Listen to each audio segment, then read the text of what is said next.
Share කරන්න, යාළුවන්ට share කරන්න, like කරන්න, සබ්ස්ක්‍රයිබ් කරලා තියාගන්න.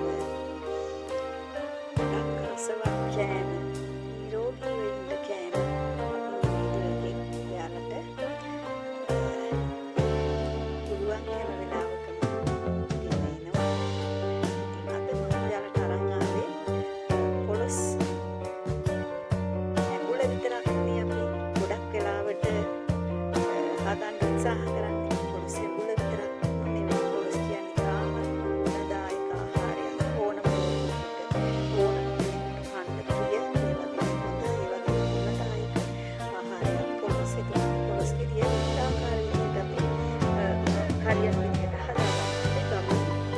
අපි චුටි කාලේ ඉඳන් අපේ පරම්පරාවේ ඉඳන් පොලොස් වැඩවලින් ගැට පොලොස් පොඩි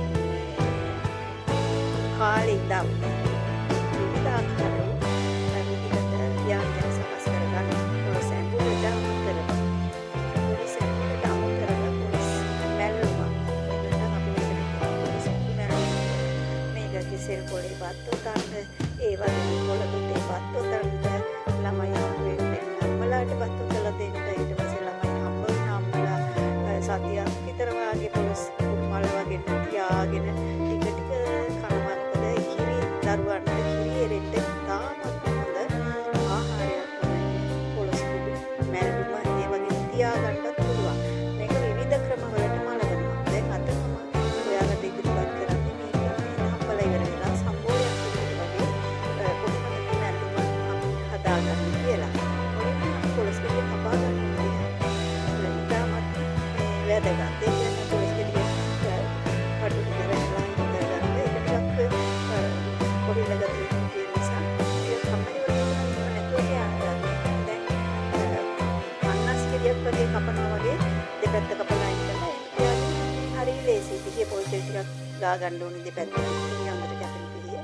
ඊට පස්සේ පොල් තෙල් ටික ගාගත්තාම මොකද ඇලෙන්නේ නැහැ. ඊට පස්සේ පොලිතින් කොලයක් කපන ගෑල්ලට දාගෙන ඒක තමයි එතකොට අර ඔක්කොම මේ හැලෙන්නේ. පොලිතින් කොලේ වතුර ටිකක් ගාලා ඒක දාගත්තාම ආයේ කිසිම කරදරයක් නැතුව අතේ ගෑවෙන්නේ නැතුව කපා ගන්න පුළුවන්. එතකොට මේ වෙලාවෙම පිහියේ පොල් තෙල් ෂුට්ටක් ගෑවම අර කොහිල්ල ඇලෙන ගතිය අයින් වෙලා යනවා. එහෙම කපාගෙන අය පොලොස් ගෙඩිය හොඳින් කපාගෙන සෝදාගෙන පොඩි පොඩි පෙතියට කපලා ඒක අපි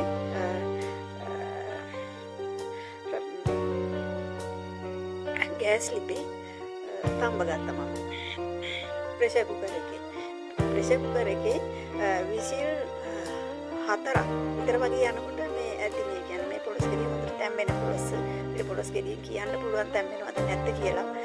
එතකොට මේකේ කපලා අයින් කරන්නේ කටු ටික විතරයි. අර පොලොස් නහය කොටසින්ම අයින් කරන්නේ නැහැ.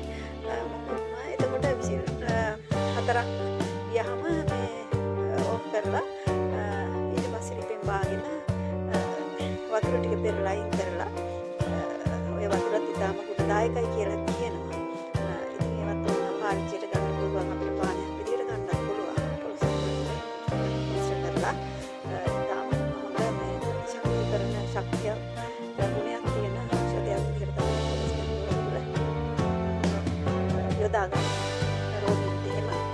එතකොට ඒක අපි ඊට පස්සේ පෙති ටික මේ මම ලෑල්ලේ කියලා තමයි ගලේ හරි නැත්නම් අපි ගමේ නම් ලොකුවන් ගෙඩිය දාලා මොල් ගහන්න මතාවක් කොටලා උග බ්ලෙන්ඩර් කරන්න යන්න එපා. ඒක ඔක්කොම පිටි වගේ වෙනවා. හදන්න ඕනේ. අතෙන් උනත් ඔක පොඩි කරන්න පුළුවන්. හොඳට හැන්දෙන් හරි අතෙන් හරි පොඩි කරන්නත් පුළුවන්. ඒක නිකන් පිටි වෙන්න නෙවෙයි. සාමාන්‍යයෙන් අර චූටි හීරි වගේ ඒවා ටික හොඳට තියෙන්න මේ පැහැදිලිව මේවා කරගන්න ඕනේ. එහෙම වැඩි තලන්න යන්න එපා. ඒක බෙරි වෙනවා. ඒකට රස කියන්නේ ඒකේ රසන ගතිය ස්පෝට් සම්බෝලයක් වගේ හොඳට තියෙනවා. එහෙම ගතිය නැති වෙලා යනවා. ඒ නිසා වැඩි තරන්න මම ඔය මිරිස් කඩේ උඩ ගලේ කපන රැල්ලෙම තියලා සාමාන්‍ය විදිහට ටිකක් එච්චර තද කරන්නේ නැතුව යන්න වගේ තමයි මේක කරලා හදාගත්තේ. හදාගෙන අවශ්‍ය තුන දේවල් මුලින් දාගෙන සකස් කරගෙන කලවම් කරලා චුට්ටක් විනාඩියක් දෙකක් විතර වහලා තියලා සතියක් විතර වගේවත් තියාගන්න පුළුවන්. ඒ වගේම දුරෑත් පළාතට යන කෑම දායක හොඳ ආහාරයක්.